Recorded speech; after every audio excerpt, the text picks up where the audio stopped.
My narcissist sister ruined every birthday I ever had until I threw hers at the restaurant where her husband takes his mistress. I'm Melissa, and I need you to understand something right from the start. I'm not a petty person. I'm really not. But there's only so many years you can watch someone destroy what should be your happiest memories before something inside you just snaps. The morning I decided to throw my sister's birthday party, I was sitting in my car outside an Italian restaurant called Bellissimo. My hands were shaking. Not from fear, from pure, concentrated rage mixed with something that felt almost like joy. Let me back up just a little bit. My sister Vanessa is 3 years older than me. Growing up, she was the golden child, the pretty one, the smart one, the one who could do no wrong in our parents' eyes. And me, I was just there, the backup kid, the one who existed to make Vanessa look even better by comparison. But here's the thing about having a narcissist for a sister. It's not just that they need to be the center of attention. It's that they need to make sure you're not ever my 7th birthday. Mom had spent weeks planning this princess party for me. I was obsessed with Cinderella, had the dress, the shoes, everything. She had rented a bounce house, ordered a custom cake shaped like a castle, invited my entire 1st grade class. 23 kids were supposed to come. I remember counting them on my fingers every night before bed. 23 friends, 23 guests, the biggest party I'd ever had. The morning of my party, Vanessa locked herself in the bathroom and refused to come out. She screamed that she was sick, that her stomach hurt, that she might be dying. She was wailing so loudly the neighbors came over to check if everything was okay. My mom had to cancel the party. We spent my entire birthday at the emergency room. I sat in those plastic chairs in my Cinderella dress, watching the clock tick away the hours my party was supposed to be happening. I watched other kids in the waiting room stare at me in my fancy dress with my princess tiara. I felt ridiculous, small, forgotten. The doctors found nothing wrong with Vanessa. They ran tests, checked everything. Nothing. She made a miraculous recovery the moment we got home. Suddenly she was hungry, wanted pizza, was laughing and watching TV like nothing had happened. I never got that party. Mom said we'd reschedule, but we never did. The bounce house rental was non-refundable. The castle cake went in the trash, and I went to school the next Monday to face 23 kids asking why I canceled my party. Vanessa had told me to tell them I got sick, so that's what I said. I lied to cover for her. I was 7 years old, my 10th birthday. I had finally made friends at school. Real friends. Girls who sat with me at lunch, who picked me for their team in gym class, who passed me notes in class. Mom said I could have a sleepover. 6 girls were supposed to come. We were going to watch movies, paint our nails, tell ghost stories, do all the things 10-year-old girls do at sleepovers. I had been planning it for weeks. I had saved my allowance to buy special snacks, had picked out the movies, had borrowed a sleeping bag from our cousin because we didn't have enough. I was so excited I couldn't sleep for 3 nights before. The day before the party, Vanessa told everyone at school that I had lice. She went to each of my friends individually, told them she saw bugs crawling in my hair, told them it was so bad that Mom had to shave my head, told them it was disgusting and contagious and they'd get it too if they came to my sleepover. All 6 girls canceled. Their moms called my mom. Mom was mortified. She checked my hair thoroughly. Nothing. Not a single bug. She called the school nurse who confirmed I was clean, but the damage was done. The rumor spread. For the rest of the year, kids avoided sitting near me, avoided touching anything I touched. I became the lice girl. I spent my 10th birthday crying in my room while Vanessa watched movies in the living room, eating the popcorn and candy I had bought with my allowance for my friends. She didn't even ask if she could have it, just took it. My 13th birthday. Sweet 13, right? Wrong. Vanessa announced at dinner the night before that she was pregnant. She was 16, unmarried, still in high school. Our parents freaked out. Dad started yelling. Mom started crying. Vanessa was crying and saying she was scared, that she didn't know what to do, that she needed support. My birthday the next day was completely forgotten. No cake, no presents, no acknowledgement at all. Everyone was too busy dealing with Vanessa's crisis. I spent my 13th birthday sitting in my room, listening to my parents fight about what to do, listening to Vanessa sob and talk about her options, about the boy who got her pregnant, about her future. Looking back now, I'm 90% sure she wasn't even pregnant. She never brought it up again after that week. Never went to a doctor, never showed, just suddenly stopped talking about it and everyone was too relieved to question it. But my 13th birthday was gone, erased, like it never happened. My 16th birthday, the big one, the one every girl dreams about, the one that's supposed to be special and memorable and perfect. I had saved my own money for an entire year, babysat every weekend, worked at the neighbor's yard sale, collected bottles for the deposit. I had saved $300, enough to rent a small venue at the community center, enough to buy decorations and food and a cake. I had invited my whole class, 42 people. I had made invitations by hand, spent hours on them. This was going to be my party, my moment, the birthday that would erase all the others, the one people would remember. Vanessa showed up uninvited with her new boyfriend, Marcus. I didn't even know she was coming. She just appeared halfway through the party with this guy I'd never met. Tall, handsome, charming. Everyone immediately gravitated toward her, like always. And then she got down on one knee, in the middle of my birthday party, in the middle of the community center that I had paid for with my own money, and she proposed to him, to Marcus. She had a ring and everything. A cheap ring, but still, she proposed. Everyone thought it was so romantic, so quirky and unexpected. Girls were crying, guys were cheering. Someone started chanting, say yes, and everyone joined in. Marcus looked shocked, but he said yes. And my birthday party became their engagement celebration. The DJ I had hired started playing romantic songs for them. People were taking photos of them, congratulating them. My birthday cake became their engagement cake. Someone even scraped my name off it and wrote, "Congrats, Vanessa and Marcus," in the icing. I stood in the corner and watched my 16th birthday disappear. Watched it become another Vanessa moment. Another Vanessa memory. I left my own party early. No one noticed. My 18th birthday, I thought maybe this one would be different. I was going to college in the fall. I was an adult now. Surely Vanessa would leave this one alone. I was wrong. I had planned a small dinner. Just family. Nothing fancy. Nothing that could be hijacked. We went to a nice restaurant. Somewhere Vanessa picked, actually. She insisted on it. Said she knew the perfect place. Halfway through dinner, Vanessa announced that she and Marcus were expecting their first child. A real pregnancy this time. She had ultrasound photos and everything. She passed them around the table. Mom started crying happy tears. Dad was beaming. Everyone was so excited. My 18th birthday dinner became a baby announcement celebration. The waiters brought out champagne for everyone except me because I wasn't 21 yet. They toasted to Vanessa and the baby. To new life. To new beginnings. No one toasted to me. No one even said happy birthday after that announcement, my 21st birthday, the legal drinking age. Another big milestone. I was working full-time by then. Had my own apartment. I invited a few friends to a bar. Nothing elaborate. Just drinks and maybe dancing. Vanessa called me that morning. Said she needed to talk to me. Said it was urgent. Could I come over before my plans? Just for an hour, I went. Of course I went. She was my sister. When I got there, she told me Marcus had been in a car accident. That he was in the hospital. That she needed someone to watch their daughter Emma while she went to be with him. Just for a few hours. Please, Melissa. Please. I canceled my birthday plans. Spent my 21st birthday babysitting my 3-year-old niece. Feeding her. Playing with her. Putting her to bed. Vanessa didn't come back until 2 in the morning. Marcus was fine. Minor fender bender. Nothing serious. He was already home. She had stayed at the hospital anyway, talking to the nurses, getting attention, being the worried wife. She didn't apologize for ruining my birthday. Didn't even acknowledge it. Just thanked me for watching Emma and left. My 25th birthday. Quarter century. I had been planning a trip. Solo travel to Seattle. I had always wanted to see the Space Needle. Had saved up. Booked a hotel. Bought a plane ticket. I was leaving the morning of my birthday. The night before I was supposed to leave, Vanessa called. Emma was sick. Really sick. High fever. They needed to take her to the children's hospital 2 hours away. Could I watch their house? Feed their dog? Water their plants? Just for a couple days? I canceled my trip. Lost the money on the hotel. The plane ticket was non-refundable. I spent my 25th birthday at Vanessa's house. Alone. With their dog. Watering their plants. Emma turned out to have a mild cold. They were back the next day, and it went on. And on and on. My 28th birthday last year. The most recent one before all this happened. I didn't plan anything. Didn't tell anyone it was my birthday. Didn't post about it on social media. I just went to work, came home, ordered takeout, went to bed. Vanessa called me that night, late, almost midnight, crying, saying she needed someone to talk to, that Marcus was distant, that she felt alone, that she needed her sister. Could I come over? Please. I went. Spent 2 hours past midnight listening to her talk about her marriage, her feelings, her problems. She never once mentioned it was my birthday. Never once asked about me. Just talked and talked and talked until I was falling asleep on her couch. When I finally said I needed to go home, she hugged me and said, "Thank you for always being there for me." And I realized that's all I was to her. Someone who was there. Someone in the background. Someone who existed to support her. To celebrate her. To make her feel important. I was 31 years old, and I had never had a single birthday that was actually mine. So when I saw Marcus at that mall food court 3 weeks before Vanessa's 31st birthday, something inside me just clicked. Like a switch being flipped. Like all those years of being invisible suddenly came into focus as rage. I didn't just take a video. I followed them. Discreetly. From a distance. I watched them finish their lunch. Watched them leave together. Watched them get into Marcus's car. Watched him drive to a hotel. Watched them go inside together. I sat in my car in that hotel parking lot for 3 hours. When they came out, Jennifer was fixing her hair. Marcus was smiling. They kissed again before getting into separate cars. Long and deep and completely shameless. I took photos of all of it. The kissing. The hotel. Their cars in the parking lot. Everything. That night, I couldn't sleep. I kept thinking about Vanessa. About whether I should tell her. About whether she even deserved to know. About all those birthdays. About Emma, their daughter who was now 15 years old. About what this would do to their family. But then I thought about my 7th birthday. About sitting in that emergency room in my princess dress. About how small I felt. How forgotten. And I thought, why should I protect her? Why should I spare her pain when she never spared me? So I hired the private investigator. His name was Robert, mid-50s, former police detective. He came highly recommended by a friend of a friend. I met him at a coffee shop and showed him what I had. "This is pretty solid evidence already," he said, flipping through the photos on my phone. "Why do you need me?" "I need to know everything," I said. "How long it's been going on, where they meet, how often, her name, her background, everything." Robert looked at me carefully. "This is your sister's husband?" "Yes." "And you're not going to tell her yet?" "Not yet." He was quiet for a moment. Then he said, "I've been doing this job for 20 years. I've seen a lot of people want revenge on cheaters, but going after your own sister's husband? That's different. That's personal in a way most cases aren't." "You sure about this?" "I'm sure," I said. "How much?" $800 for 2 weeks of surveillance. Photos, timeline, full background check on the other woman. You'll know everything there is to know. I paid him half up front. Cash. He got to work immediately. Those 2 weeks were torture. I had to act normal around Vanessa. Had to smile and nod when she talked about Marcus. About their their life, about their plans. She called me 3 times during those 2 weeks. Once to complain about Emma's attitude. Once to ask if I wanted to go shopping with her. Once to tell me about a fight she and Marcus had over something stupid. Every time she called, I thought about telling her. About just blurting it out. Your husband is cheating on you. He's been cheating for months. With a woman named Jennifer. At a restaurant called Bellissimo. Every Tuesday and Thursday at 7 p.m. But I didn't. I waited. I let Robert do his job. I let the information pile up. When Robert finally sent me the full report, it was worse than I thought. Marcus and Jennifer had been seeing each other for 8 months. They met at a pharmaceutical conference. She was a sales rep. He was there representing his dental supply company. They had exchanged numbers, started texting, then meeting for lunch, then drinks, then hotel rooms. The report had everything. Credit card statements showing charges at Bellissimo, hotel receipts, text messages that Robert had somehow obtained, photos of them together at the restaurant, at hotels, at her apartment, walking on the street holding hands, kissing in parking lots. It was undeniable, comprehensive, devastating. I sat at my kitchen table reading through it all, page after page of evidence, of betrayal, of lies. Marcus had been lying to Vanessa for 8 months. Every Tuesday and Thursday, he told her he had late meetings, client dinners, work obligations, and she believed him. Why wouldn't she? They'd been married for 12 years. They had a daughter, a house, a life, and he was throwing it all away for Jennifer. 26 years old, blonde, beautiful, ambitious, everything Vanessa was when Marcus met her 15 years ago. I looked at the calendar. Vanessa's birthday was in 5 days. Thursday, November 3rd. The same day of the week Marcus always met Jennifer. That's when the idea really solidified. Not just exposing him, but exposing him on her birthday, at the exact restaurant where he took his mistress, in the most public, humiliating way possible. The way she had humiliated me. The way she had made my pain public for everyone to see. I knew it was cruel. I knew it was calculated. I knew it crossed lines that probably shouldn't be crossed, but I didn't care. Or maybe I cared, but I was too angry to let that stop me. I called Bellissimo the next morning, asked to speak to the manager. His name was Antonio, Italian accent, warm voice, very professional. I'd like to make a reservation for a birthday party, I said. Thursday, November 3rd, for about 20 people. Certainly. What time? 7 p.m. There was a pause. 7 p.m. on Thursdays is our busiest time. We typically reserve that time for our regular customers. Perhaps 6 or 8 would work better. It has to be 7, I said. And I need a table in the main dining room, right in the center, where everyone can see. Another pause. May I ask why the specific requirements? I thought quickly. My sister loves being the center of attention. It's a surprise party. I want her to feel celebrated, like everyone in the restaurant is there for her. That part wasn't a lie. I see, Antonio said. I could hear the smile in his voice. That's very thoughtful. Yes, we can accommodate that. I'll make sure you have our best table, right in the center of the main room. Perfect, I said. And Antonio, is your restaurant usually busy on Thursday nights at 7? Very busy. It's date night for many of our regular couples. We have several standing reservations at that time every week. My heart started beating faster. Standing reservations? Yes. Customers who come every week at the same time. We keep their favorite tables for them. That's wonderful, I said. That's exactly the atmosphere I want. Romantic, busy, special. I gave him my credit card information, made the reservation official, hung up feeling like I had just lit a fuse on a bomb. Now I just had to wait for it to explode. I spent the next few days inviting people. I called mom and dad, told them I wanted to do something special for Vanessa, that I'd been thinking about how I wanted to be a better sister. Mom actually cried, said she was so proud of me, said this was exactly what our family needed. I invited Aunt Linda, cousin Rachel, Vanessa's friends from her book club, her co-workers, Marcus's brother David and his wife, about 20 people total. Everyone said yes. Everyone was excited. Everyone thought it was so sweet that I was doing this for my sister. The guilt tried to creep in during those days. Late at night when I couldn't sleep, when I thought about Emma, about what this would do to her, about what it would do to our family, about whether I was becoming the villain in this story. But then I'd remember. I'd remember my 10th birthday and the lice rumor. I'd remember my 16th birthday and the proposal. I'd remember sitting in an emergency room in a princess dress. I'd remember every single moment I was made invisible. And the guilt would fade back into rage. I told everyone it was a surprise party. Told them to arrive at 6:45. Told them we'd all be there waiting when Vanessa arrived at 7. I texted Vanessa the day before and told her I was taking her to dinner for her birthday. Just the two of us. Sister's night out. She seemed suspicious, but agreed. The day of the party, I woke up with this strange calm, like I'd passed through the anxiety and rage and come out the other side into something cold and determined. I went to work, did my job, came home, showered, put on a nice dress, did my makeup, looked at myself in the mirror. Are you really doing this? I asked my reflection. My reflection didn't answer, but I knew I was. I was really doing this. I got to Bellissimo at 6:15. Wanted to be there early, to set everything up, to make sure everything was perfect. Antonio greeted me at the door. Miss Melissa, welcome. We have everything ready for you. He showed me to our table. It was perfect. Right in the center of the main dining room. Large round table that could seat 20 comfortably. White tablecloth, candles, beautiful place settings, and most importantly, visible from every angle of the restaurant, from the entrance, from the bar, from every other table. I had brought decorations. Not too many. Just enough to make it clear this was a birthday celebration. balloons in gold and silver, a banner that said "Happy Birthday, Vanessa" in huge glittery letters that I hung on the wall behind our table, a small centerpiece with flowers, and a 31 in sparkly numbers. Antonio helped me set everything up. He was so kind, so helpful. Had no idea he was helping me orchestrate what was about to be the most dramatic scene his restaurant had ever witnessed. "Your sister is very lucky to have you," he said as we finished arranging the balloons. I smiled, didn't respond, didn't trust my voice. By 6:30, the restaurant was starting to fill up. Couples mostly, well-dressed people out for a nice Thursday night dinner, date night, romance, soft lighting, and softer music. Everyone looked happy, content, unaware that they were about to witness something that would end up on the internet. The guests started arriving at 6:45 like I asked. Mom came first with Dad. She was wearing a nice dress, had gotten her hair done. She looked so happy, so proud. She hugged me tight. "This is so wonderful, Melissa. Vanessa is going to be so surprised." "She definitely will be," I said. That was true. Dad patted me on the shoulder, gave me his rare smile. "Good job, kiddo." Aunt Linda arrived next, then Cousin Rachel, then Vanessa's book club friends, Kelly, Diane, and Amber, then her co-workers from the dental office, then Marcus's brother David and his wife Christine. Everyone was dressed up. Everyone was excited. Everyone was smiling and chatting and completely oblivious to what was about to happen. At 6:55, I looked around our table. Everyone was there except Vanessa and Marcus. Perfect. I texted Vanessa, running 5 minutes late. "So sorry, go ahead and go inside. Ask for the reservation under my name. We'll be right there." She texted back immediately. "Okay, but hurry up. I don't want to wait alone." "Where's Marcus?" My stomach twisted. "He's meeting us there, right? He said he had a late meeting, but he'd come straight from work." "Of course he did, because Thursday at 7 was his standing date with Jennifer." I didn't respond, just watched the entrance, waiting. At 6:58, Vanessa walked through the door of Bellissimo. She was wearing a tight black dress that hugged every curve. Her dark hair was styled in loose waves, makeup perfect, red lips. She looked absolutely beautiful. She always did. That had never been a problem for Vanessa. She glanced around the restaurant. Her eyes found our table immediately, found all of us waiting, found the decorations, found the banner with her name. Her face lit up like Christmas morning. That surprised, but not really surprised expression that people make when they expect something like this. She pressed her hand to her chest in mock shock, started walking toward our table with this huge smile on her face, and then everyone started singing, "Happy birthday to you. Happy birthday to you." The other diners in the restaurant looked over, smiled. Some even joined in singing. Birthday celebrations are happy things, joyful things. Everyone loves being part of someone else's happiness. Vanessa was soaking it in. She reached our table, hugged Mom, hugged Dad, waved at everyone else. She was glowing. This was her element, being celebrated, being seen, being the star of the show. "Oh my God, you guys," she squealed. "This is amazing." "Melissa, you did all this?" "I did," I said. My voice was steady, calm. "Happy birthday, Vanessa. This is the best surprise. Thank you so much." She hugged me. Actually hugged me. I could smell her perfume. Expensive. Something Marcus probably bought her. With money he should have been spending on his family. Everyone continued singing. The restaurant staff brought over a bottle of champagne, complimentary. Antonio caught my eye from across the room and gave me a thumbs up. He was so pleased his restaurant was hosting such a nice family celebration. The song was just ending. People were clapping. Vanessa was blowing kisses and doing a little bow, eating up every second of attention. And then the door opened. I saw him before Vanessa did. Before anyone did. I had been watching, waiting for this exact moment. Marcus walked in wearing a dark suit. He looked good. Put together. Like a man who had just come from work. Except he hadn't come from work. He had come from Jennifer's apartment. From the photos in Robert's report, I knew that's where he always went before meeting her at Bellissimo. And she was with him. Jennifer. Even more beautiful in person than in the photos. Blonde hair falling in perfect waves past her shoulders. The red dress she was wearing wasn't appropriate for November weather. Too thin, too tight, too much. But she wore it like she owned the world. Her hand was clasped in Marcus's, their fingers intertwined, comfortable, familiar, like they'd done this 100 times before. Because they had. I watched Marcus scan the restaurant for their usual table. I knew from Robert's report they always sat at a corner table by the window. Private, romantic, their spot. But then his eyes landed on our group, on the balloons, on the banner, on Vanessa. I watched every emotion cross his face in the span of about 3 seconds. Confusion, recognition, shock, horror, fear, pure, undiluted fear. The color drained from his face so fast I thought he might pass out. His hand was still holding Jennifer's. He tried to drop it, to pull away, but his body had frozen. Every muscle locked up. He was a deer in headlights. A man watching his entire life implode in real time. Jennifer was still looking at her phone, smiling at something on the screen, completely oblivious to the disaster unfolding around her. Vanessa was still facing our table, still smiling, still waving, still soaking in the attention and the love and the celebration. She hadn't turned around yet, hadn't seen, didn't know, but everyone else at our table had seen. Mom's smile had frozen on her face. Dad's eyes had gone wide. Aunt Linda gasped, quietly, but I heard it. Kelly from book club grabbed Amber's arm. Marcus's brother David stood up halfway from his chair like he was going to do something. Stop something, but what could he stop? It was already happening. The restaurant was still relatively noisy. Other conversations, other tables. The clinking of silverware and glasses. Soft music playing overhead. But at our table, everything had gone completely silent. The happy birthday song had died mid-clap. Everyone was staring at something behind Vanessa. That's when she finally realized everyone was looking at something, that all the joy and excitement had drained from the atmosphere. atmosphere. She turned around slowly, following everyone's gaze to the entrance, and she saw him. For a moment, time stopped. Literally stopped. Like the universe itself held its breath. Vanessa's eyes locked onto Marcus, then moved to Jennifer, to the red dress, to their hands, still clasped together, still frozen. Then back to Marcus's face, to the horror written across every feature. Marcus? Her voice came out small, uncertain, like she couldn't quite process what she was seeing. Like her brain was refusing to accept the information her eyes were providing. What are you doing here? The entire restaurant had gone quiet now. Not just our table. Everyone, every single person in Bellissimo had stopped eating, stopped talking, stopped moving. All eyes were on this scene unfolding in the center of the room. Marcus opened his mouth, closed it. His face was white as the tablecloth.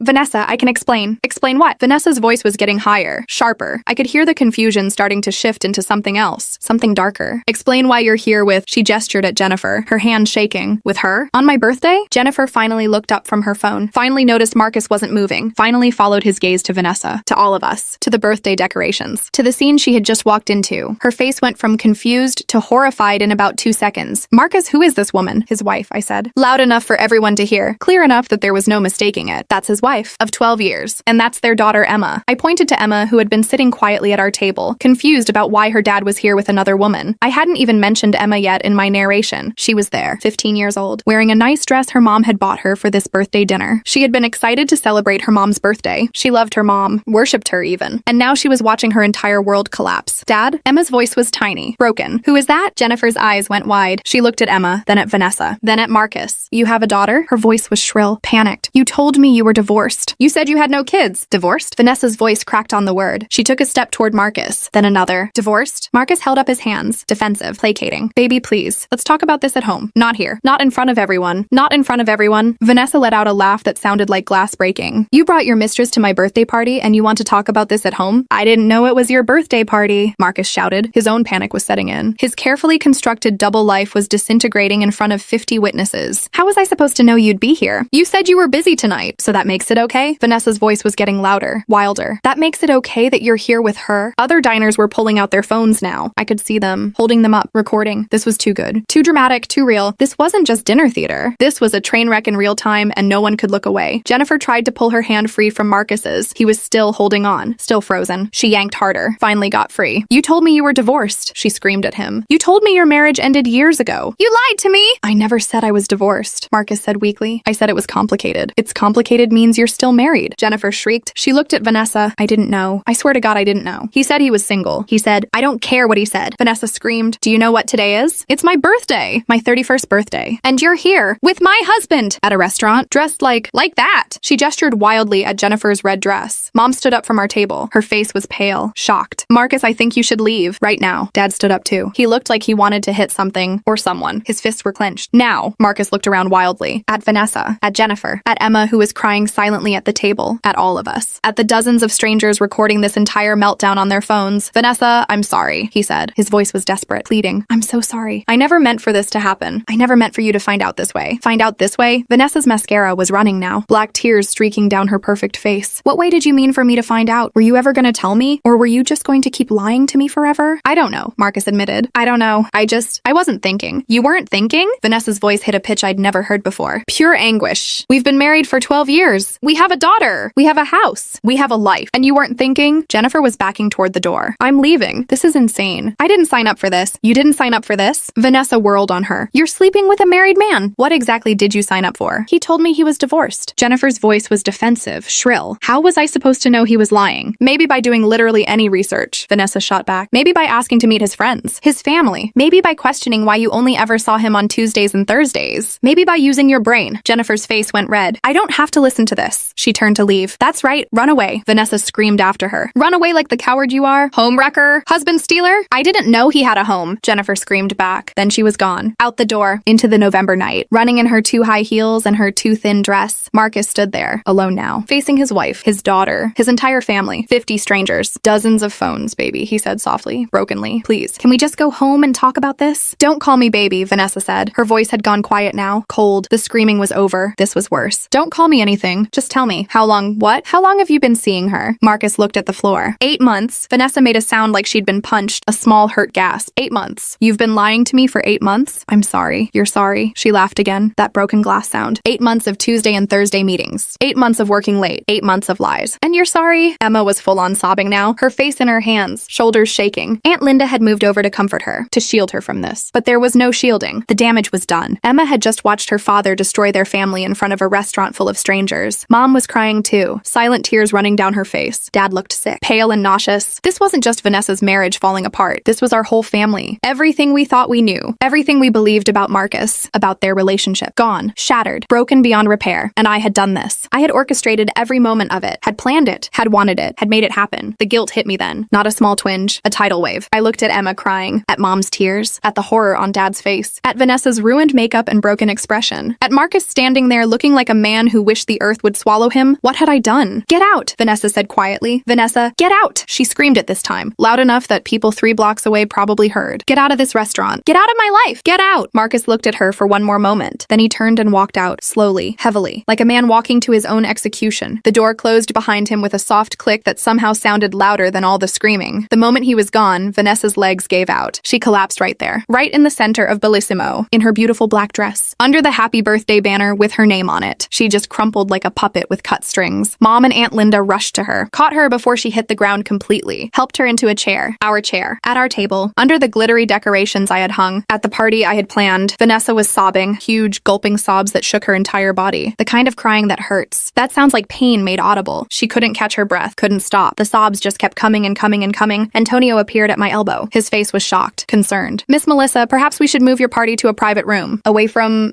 everyone? I looked around. Every single person in the restaurant was staring at us. Some were still recording. Some were whispering to each other. Some just looked uncomfortable, like they'd witnessed something they weren't supposed to see. Something intimate and ugly and raw. Yes, I said. My voice sounded strange, distant. Yes, please. Antonio and his staff quickly helped us move. They ushered everyone from our table toward the back of the restaurant, toward one of the private dining rooms. Vanessa could barely walk. Mom and Aunt Linda had to help her, support her, practically carry her. Emma followed behind, still crying. Kelly and Amber from book club walked with her, trying to comfort her. But what comfort was there? She had just watched her father's betrayal, her family's destruction. Had it recorded on strangers' phones? Would probably see it online later. Would probably see it forever. The private dining room was small, quiet, away from the prying eyes and recording phones. We all filed in. The servers moved quickly, transferred our table settings, our food orders that hadn't arrived yet, the birthday cake I had ordered. They were professional, efficient, pretending like they hadn't just witnessed the most dramatic scene in their restaurant's history. The door closed, shutting us in, shutting the rest of the world out. Vanessa sat in a chair and continued to cry. She had her face in her hands, her shoulders shaking, her perfect hair falling out of its pins, her mascara everywhere. She looked destroyed, devastated, broken, and I had done this to her. Mom looked at me over Vanessa's head. Her eyes were confused, hurt, questioning. Melissa, she said slowly, how did you know to book this restaurant? Did you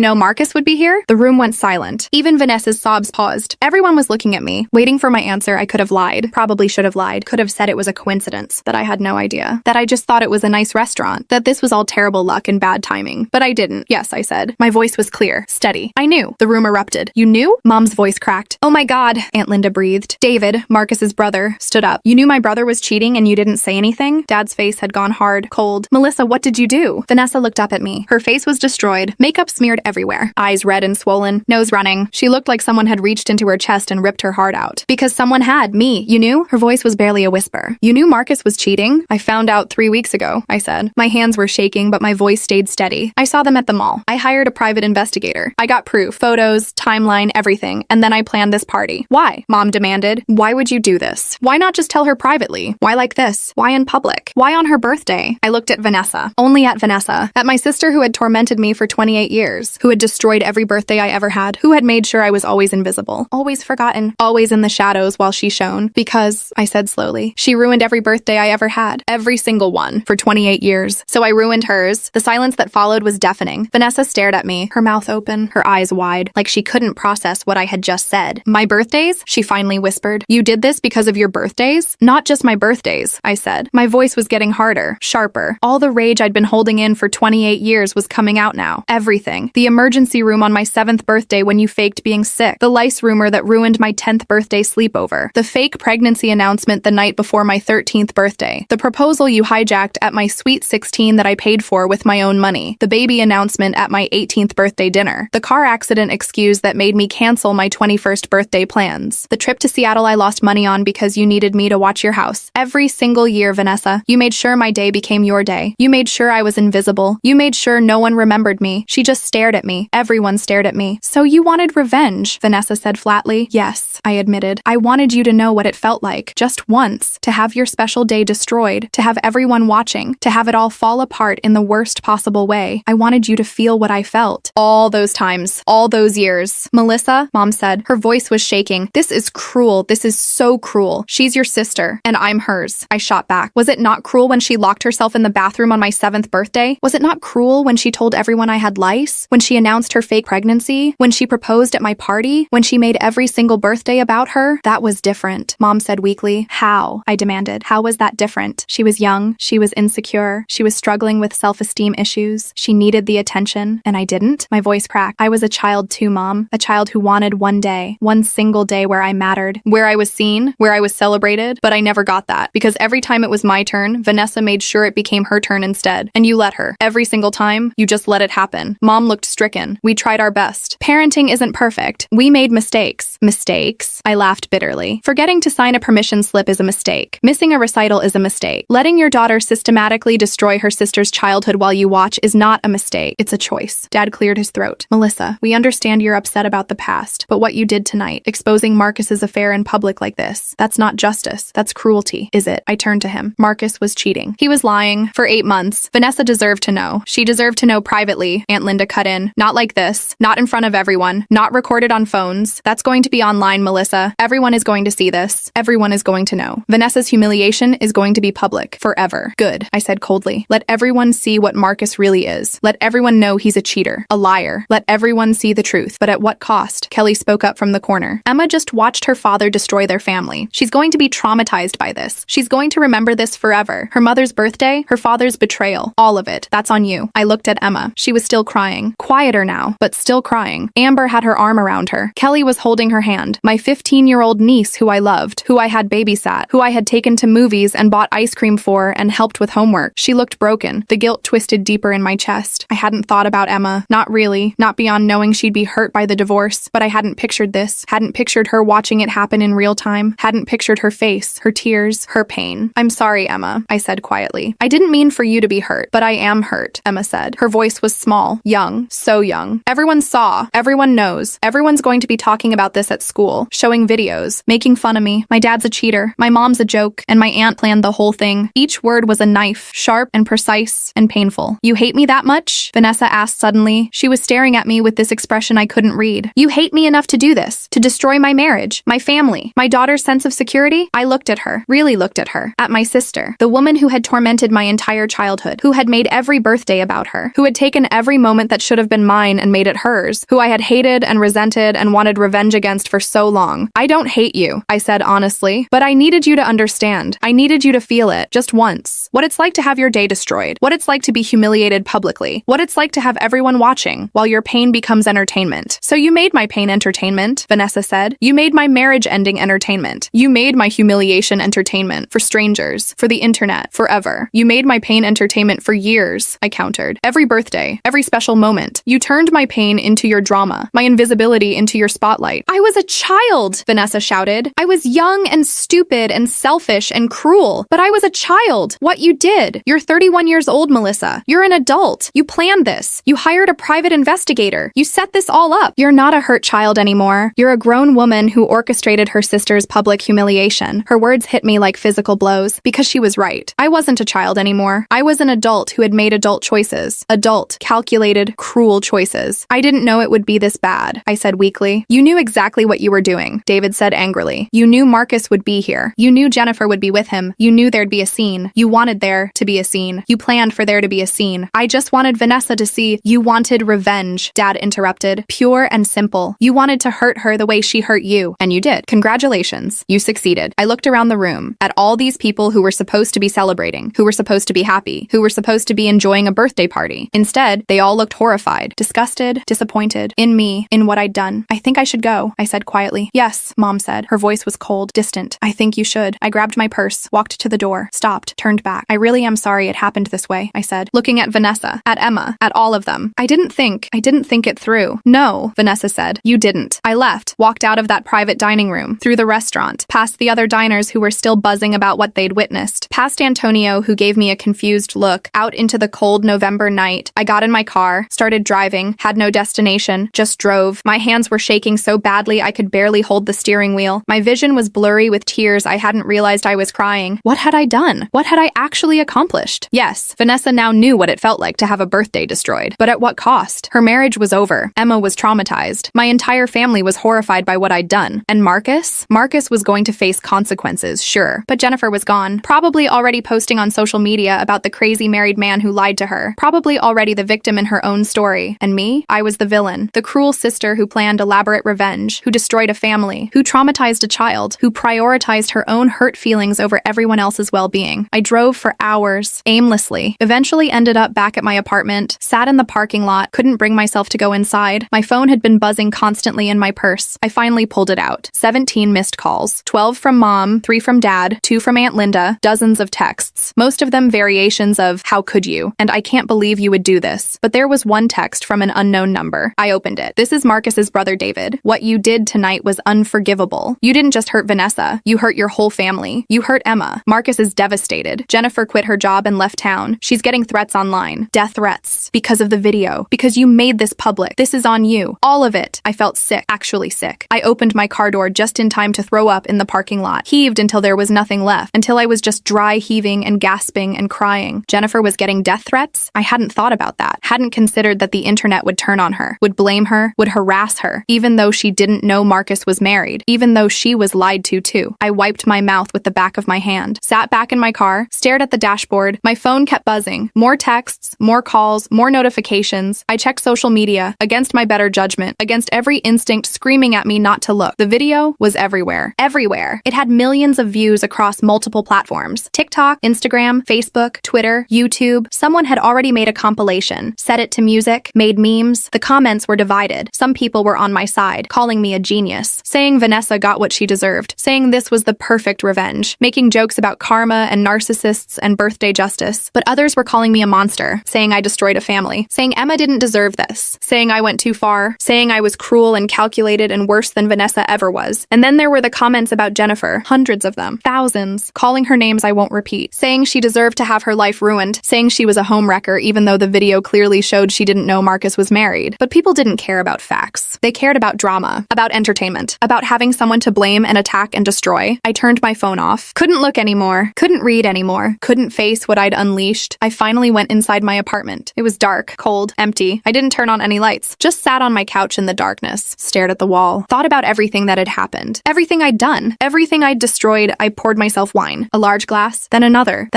until the bottle was empty and I was numb. Not drunk, just numb, feeling nothing, which was better than feeling everything. I must have fallen asleep on the couch because I woke up to knocking on my door, loud, insistent. I checked my phone. It was past midnight. Who would be knocking at this hour? I dragged myself to the door, looked through the peephole. Vanessa stood there, still in her black birthday dress, still with mascara streaked down her face. She looked terrible, but she was there. I opened the door slowly, cautiously, expected her to yell, to scream, to hit me. I would have deserved it, but she didn't. She just looked at me, tired, broken, sad. "Can I come in?" she asked quietly. I stepped aside. She walked past me, sat on my couch, right where I had been sitting. I closed the door, sat in the chair across from her. Neither of us spoke for a long time. Finally, Vanessa broke the silence. "I left him. Marcus. I went home after you left. Told him to pack his things and get out. He tried to explain, tried to apologize, tried to justify. But I told him to get out and not come back, so he's gone." I nodded. Didn't know what to say. What could I say? "The video has millions of views now," Vanessa continued. Her voice was flat, empty. "Everyone I know has seen it. Everyone we know. People I haven't talked to in years are messaging me. Some are supportive. Some are just watching the drama. Some are making fun of me. There are memes, Melissa. Memes of my worst moment. Of my marriage ending. Of my humiliation. I'm sorry," I whispered. It felt inadequate, pathetic, but I meant it. "Are you?" She looked at me. "Are you really sorry? Or are you just sorry it went viral? Sorry people are calling you cruel? Sorry your family is disappointed in you?" I thought about that. Really thought about it. All of it, I admitted. "I'm sorry for all of it. I'm sorry I did it this way. I'm sorry Emma got hurt. I'm sorry it's online forever. I'm sorry Jennifer is getting threats. I'm sorry I let my pain turn into something so ugly." Vanessa was quiet for a moment. "I was a terrible sister," she finally said. "I know that now. I think I always knew it, but I told myself stories. Told myself you didn't really care. Told myself you got over it. Told myself it was just sibling stuff, kid stuff. Nothing serious. It was serious," I said. "To me. It was everything." "I know." She wiped her eyes. The mascara just smeared more. "I know that now. I wish I had known it then. I wish I had been different. Better. I wish I had let you have your birthdays. Let you be seen. Let you matter. I wish I hadn't been so desperate for attention that I had to steal yours." "Why did you do it?" I asked. "Really, why?" Vanessa took a shaky breath. "Because I was terrified of being invisible, of not mattering, of being nobody. Mom and Dad, they loved you so easily. You were the baby, the cute one, the sweet one. Everything came naturally to you. Friends, school, life, and I had to fight for everything. Had to be perfect. Had to be the best. Had to be seen. Because if I wasn't seen, then what was I? Just the older sister? Just the one who was there first but didn't matter as much? That's not true, isn't it? She cut me off. Think about it, Melissa. Really think. Every time you succeeded at something, who did mom call first? You. Every time dad bragged to his friends, who did he talk about? You. Every family gathering, who got the most attention? You. Because you were effortless, natural, real, and I was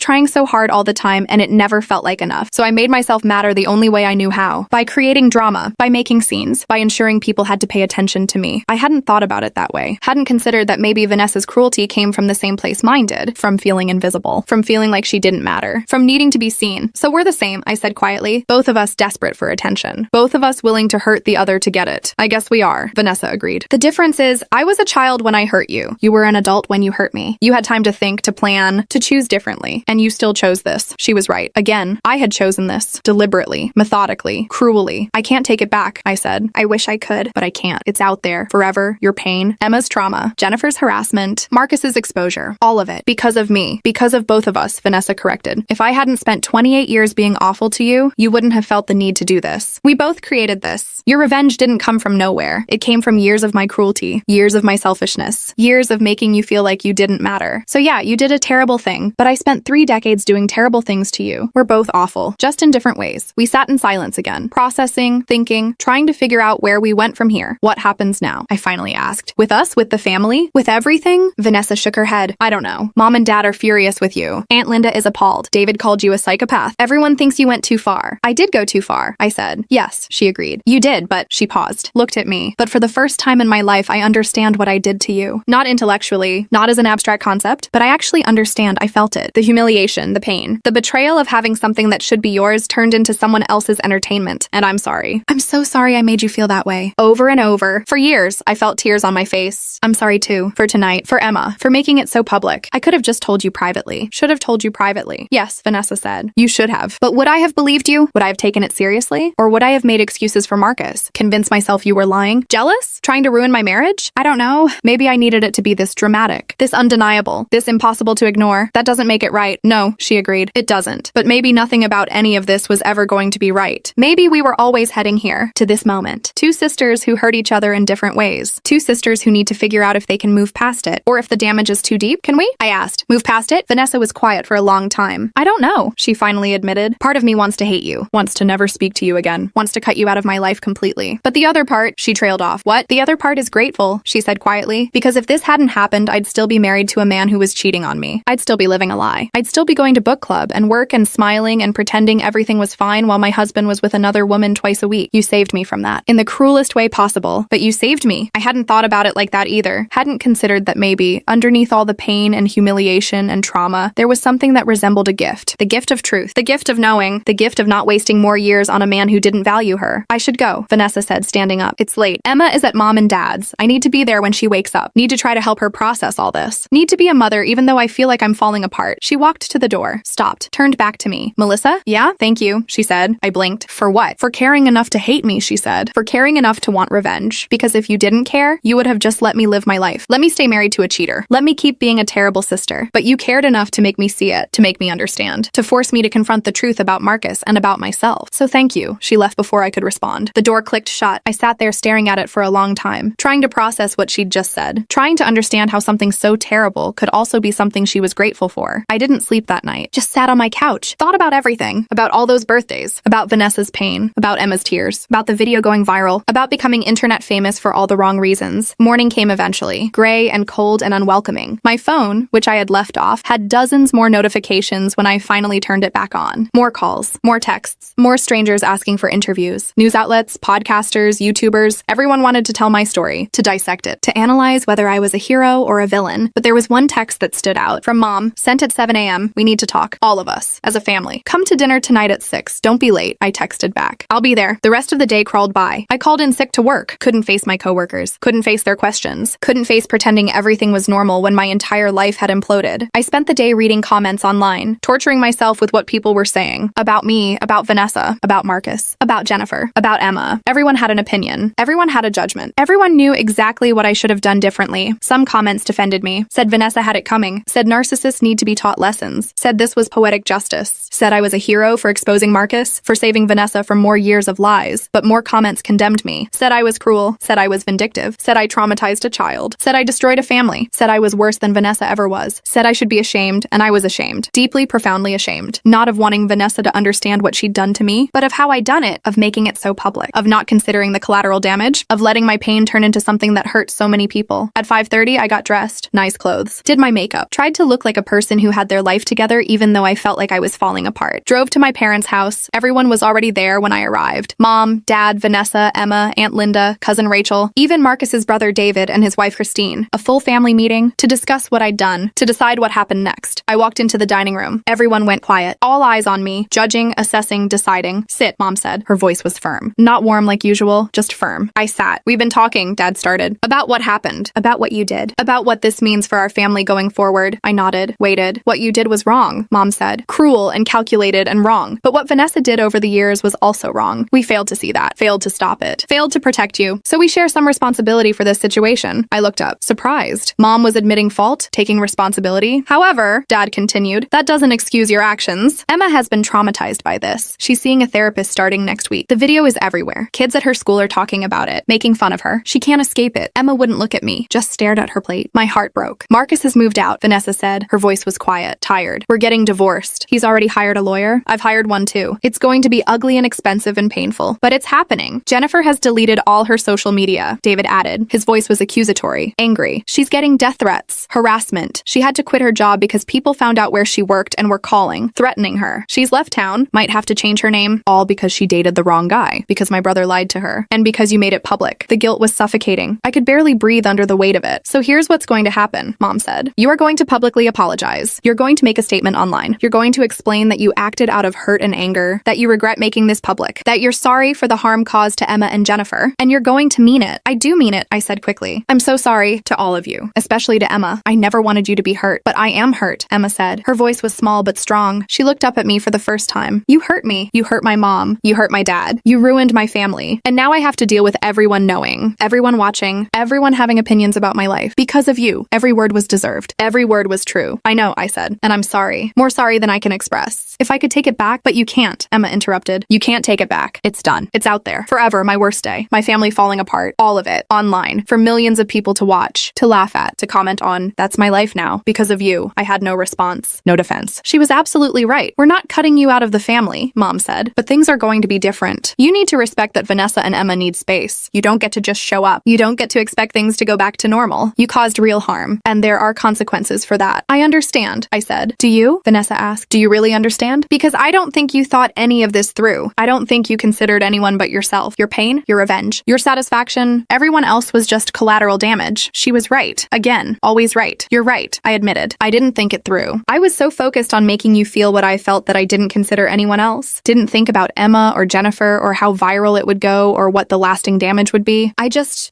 wanted you to understand, to know, to feel it. And I did that in the worst possible way. Yes, Vanessa agreed. You did. So what now? I asked, looking around the table at my family, at these people I loved and had hurt. Where do we go from here? Therapy, Mom said. You need therapy to deal with your anger, your resentment, your inability to handle your emotions in healthy ways. Okay, I said. I'll start therapy, and you stay away from Vanessa and Emma unless they invite you, Dad added. No showing up uninvited. No trying to force reconciliation. They get to decide when and if they want you in their lives again. Okay, I agreed. And you make that public statement, David said. You make it clear that Jennifer didn't know Marcus was married, that she's not the villain here, that people need to leave her alone. You try to undo some of the damage you caused. I will, I promised. I'll post it tonight. Everyone nodded. The sentence had been delivered. The terms set. I was on probation with my own family. The dinner that followed was awkward and stilted. People made small talk, avoided mentioning the video, avoided looking at me too much. I ate mechanically, tasted nothing, just went through the motions. After dinner, as people were leaving, Vanessa pulled me aside. I meant what I said last night, she told me quietly. I'm grateful. Under all the pain and anger and humiliation, there's gratitude. Because I needed to know, and I needed to see what I did to you. I needed to understand, and I do now. So thank you. And also, I hate you a little bit. And also, I love you, because you're my sister. And this is complicated and messy, and we might never fully fix it, but I want to try. Tears filled my eyes. I want to try too, but not yet, she said. Not for a while. I need time. Emma needs time. We need to heal, to process, to figure out who we are after all this. I understand, I said. Do you? She looked at me intensely. Do you understand that it might be months? Years? That things might never be the same? I do, I said, and I'll wait. However long it takes, she nodded. Didn't hug me, just nodded. Then she left with Emma, got in her car, drove away. I went went home that night and wrote the statement, drafted it, redrafted it, tried to find the right words, the right tone, apologetic but not excuse-making, sincere but not performative, acknowledging harm but not wallowing in self-pity. I posted it at midnight, across all platforms, a full statement explaining what I'd done, apologizing to Emma, to Jennifer, to everyone affected, acknowledging that I'd let my pain turn into cruelty, that I'd made terrible choices, that I was deeply sorry. The response was immediate. Thousands of comments. Some accepted the apology, some said it wasn't enough, some said I was only sorry I got caught, some said I was brave for owning it, some said I was still a monster. I turned off my phone, couldn't read anymore, couldn't handle more opinions, more judgments, more strangers weighing in on my life. Days turned into weeks. Weeks turned into months. The video slowly faded from being viral news to being old news. New scandals emerged. New drama captured attention. People moved on to the next thing. But my family didn't move on quite as quickly. I started therapy like I promised, twice a week, working through my childhood, my resentment, my inability to process emotions in healthy ways, learning how to set boundaries, how to communicate, how to handle conflict without destroying everything. Vanessa filed for divorce. It was ugly like she predicted. Marcus fought for custody of Emma, fought for the house, fought for money, turned into someone bitter and vindictive. Their 12-year marriage ended in a courtroom with lawyers and fighting and pain. Emma struggled, really struggled, saw a therapist weekly, dealt with bullying at school, dealt with the video resurfacing every few months when someone new discovered it, dealt with her family being broken, with her trust in her father shattered, with the public nature of her private pain. Jennifer moved to another state, changed her last name, started over. Eventually the harassment died down. Eventually people forgot about her. She became just another person in another city living a quiet life away from the spotlight. And me? I existed in this weird limbo. Not quite part of the family, not quite excluded, invited to some gatherings but not all, allowed at Christmas but not Thanksgiving, present but peripheral, there but not quite welcome. I threw myself into work, got a promotion, focused on my career, made new friends who didn't know my history, who didn't know about the video, who just knew me as Melissa, not as that woman who exposed her sister's husband's affair at a birthday party. It took 8 months before Vanessa reached out. 8 months of silence except for brief polite exchanges at family gatherings. 8 months of distance and healing and processing. She texted me on a random Tuesday. Want to get coffee? My heart raced. Yes, when? Tomorrow? 10 a.m.? I'll be there. We met at a quiet cafe on the edge of town. Somewhere we were unlikely to be recognized. Somewhere we could talk without people staring. Without people recording. Vanessa looked different. Thinner. Older. But also lighter somehow. Like she'd been carrying weight and finally set it down. We ordered coffee. Sat at a corner table. Didn't speak for a moment. Finally, Vanessa broke the silence. Emma asked me to tell you she's doing better. Therapy is helping. She's not ready to see you yet, but she wanted you to know she doesn't hate you. Relief flooded through me. Thank you for telling me. The divorce finalized last week, Vanessa continued. Marcus got partial custody of Emma every other weekend. She hates it. Hates going to his apartment. Hates seeing him. But the court said she has to until she's 18. I'm sorry, I said. Are you? Vanessa asked. Not accusatory. Just curious. Are you sorry about the divorce? About how it ended? Or just sorry it was messy? I thought about that. Really thought both. I'm sorry it ended the way it did. Sorry Emma got hurt. Sorry it was so public. But I'm not sorry you found out. You deserve to know. You deserve to be free of a man who was lying to you. I just wish I'd done it differently. Vanessa nodded slowly. I've been thinking about that a lot. About whether there was a better way. And honestly, I don't know. If you'd told me privately, I might not have believed you. Might have made excuses for Marcus. Convinced myself you were lying. Making it up. Jealous of my marriage. I might have needed it to be that dramatic, that undeniable, that public. To actually see the truth. Or, I countered, I could have just shown you the private investigator's report. Let you confront Marcus privately. Let you decide how to handle it. Maybe. Vanessa agreed. But would I have? Or would I have swept it under the rug? Tried to fix things? Stayed in a broken marriage for Emma's sake? For appearances? I don't know. And I'll never know. Because you made that choice for me. We sat in silence, sipping our coffee, processing. I've been working on myself, Vanessa said finally. In therapy, realizing how narcissistic I was. How I made everything about me. How I hurt you. How I hurt Emma by modeling that behavior. How I need to do better. Be better. Me too, I said. Realizing how I let resentment turn into cruelty. How I prioritize revenge over compassion. How I need to handle my emotions better. So we're both works in progress, Vanessa said with a small smile. The first smile I'd seen from her in months. Yeah, I agreed. We are. Can I ask you something? Vanessa said. Anything. Do you regret it? Really, truly regret it? Or just regret how it turned out? I thought about that question. The question I'd been asking myself for months. Both. I regret making it so public. I regret Emma getting hurt. I regret Jennifer getting harassed. I regret that the video went viral. I regret all of that. But do I regret making sure you found out about Marcus? No, I don't regret that. You deserve to know. Even if the way you found out was terrible. Vanessa nodded. That's what I thought. And honestly, I don't know if I can forgive that. The public humiliation. The way you chose to destroy my marriage. It's going to take a long time. Maybe forever. But I do understand why you did it. Why you felt you had to. Why all those ruined birthdays built up into something so explosive. I don't expect you to forgive me, I said. I don't know if I'd forgive me either, but I want to try, Vanessa said. Want to try to move past this? Want to try to build something new. Not what we had before. That's gone. That sister relationship relationship died the night of my birthday, but maybe we can build something different, something more honest, something based on actually seeing each other as real people with real pain and real flaws. I'd like that, I said quietly. We finished our coffee, made plans to meet again in a few weeks. Small steps, careful steps, building a bridge over the crater where our relationship used to be. Over the next year, things slowly improved. Vanessa and I had coffee once a month, then twice a month, then weekly. We talked about real things, our therapy, our feelings, our childhood, our mistakes. We were honest in ways we'd never been before. Emma eventually agreed to see me. It was awkward at first, painful. She was angry, had every right to be, but slowly, very slowly, we rebuilt something. Not aunt and niece like before, but something. Some kind of relationship based on honesty about what had happened and what it cost. Mom and dad relaxed, included me more, stopped treating me like a bomb that might explode, started treating me like their daughter again. Marcus faded into the background. A weekend parent, a man who lost his family through his own choices. Emma told me he has a new girlfriend now, that she's nice enough, that Emma tolerates her for the weekends she has to be there. Jennifer, I heard through David, is doing well, has a new job, a new boyfriend, a new life where she's just Jennifer, not the woman from the viral video, just Jennifer and me. I'm still working on myself, still in therapy, still learning how to process anger and hurt in healthy ways, still learning how to set boundaries and communicate and be a better person. The video is still online, still gets views occasionally when it resurfaces. People still comment, still have opinions, but it doesn't define me anymore. It's just a thing that happened. A terrible, public, painful thing that happened. But not the only thing. My birthday came around recently, the first one since everything happened. I didn't know what to do. Didn't know if I wanted to celebrate after destroying Vanessa's birthday so spectacularly, but then Vanessa texted me, "Doing anything for your birthday? Probably not. Doesn't feel right to celebrate. That's ridiculous. Come over for dinner. Just you, me, and Emma. We'll order pizza. Watch bad movies. Actually celebrate you for once." I cried reading that text. Actually cried. Are you sure? I'm sure. It's time. It's been time. Come over. So I went, and we did exactly what Vanessa said. Ordered pizza. Watched bad movies. Emma even got me a card. It was awkward at first. We were all hyper aware of the history, of what birthdays meant to our family, of all the pain tied up in celebrations. But then Emma said something that broke the tension. At least no one's proposing or announcing pregnancies tonight. We all laughed. Really laughed. For the first time in over a year. Or faking emergencies, Vanessa added. Or spreading lice rumors, I said. Or exposing affairs, Emma deadpanned. We all stopped laughing. That one was too soon, too raw. But then Vanessa smiled. Or exposing affairs, she agreed. Let's not do that either. And we laughed again. Softer this time. More careful. But real, it wasn't a perfect birthday. Wasn't the magical celebration little 7-year-old me had dreamed of. Wasn't the party teenage me had planned for. Wasn't anything I'd imagined, but it was mine. Actually mine. And Vanessa was there, celebrating me, seeing me, making sure I was the center of attention in a good way. As I was leaving that night, Vanessa hugged me, really hugged me, for the first time since her birthday. "I'm still angry with you," she whispered, "but I'm also grateful. And I love you. And this is complicated and messy, but we're figuring it out." We are, I agreed. Slowly, but we are. Happy birthday, Melissa. Thank you, Vanessa. I drove home that night feeling something I hadn't felt in a long time. Not happy exactly. Not content, but something like peace. Like maybe we were going to be okay. Not today. Not tomorrow. But eventually the video is still out there. Still defining that moment. Still showing the worst thing I've ever done and the worst moment of Vanessa's life. It's our legacy now. The thing we'll always be known for if people dig deep enough. But it's not the whole story. It's not even the end of the story. It's just a chapter. A terrible, painful, viral chapter. But there are chapters after it. Chapters about healing, about forgiveness, about growth, about two sisters who hurt each other terribly and somehow found a way to move forward anyway. I still don't know if I'm a hero or a villain. I suspect I'm both, and neither. I'm just a person who was hurt and who hurt someone else in return, who made terrible choices, who caused real harm, who is trying to do better. Is that enough? I don't know. Maybe it's not about being enough. Maybe it's just about trying, about showing up, about doing the work, about being honest about the damage while still moving forward. The internet has moved on. New viral videos, new dramas, new scandals. My moment of infamy has faded into the background noise of endless content, but my family hasn't moved on. We're still here, still processing, still healing, still figuring out how to be a family after everything that happened. And maybe that's the real story. Not the viral video, not the public betrayal, not the dramatic confrontation, but what comes after. The slow, painful, difficult work of rebuilding, of forgiving, of learning to see each other as humans instead of villains or victims. My next birthday is in 6 months. I don't know what I'll do for it. Don't know if we'll celebrate. Don't know if Vanessa and Emma will want to be there. But I know one thing. Whatever happens, it will be mine. My day, my celebration, my moment for the first time in 32 years. And maybe that's enough. Maybe that's what I was fighting for all along. Not revenge, not justice, not even understanding, just visibility, just mattering, just being seen, even if it cost me everything to get it.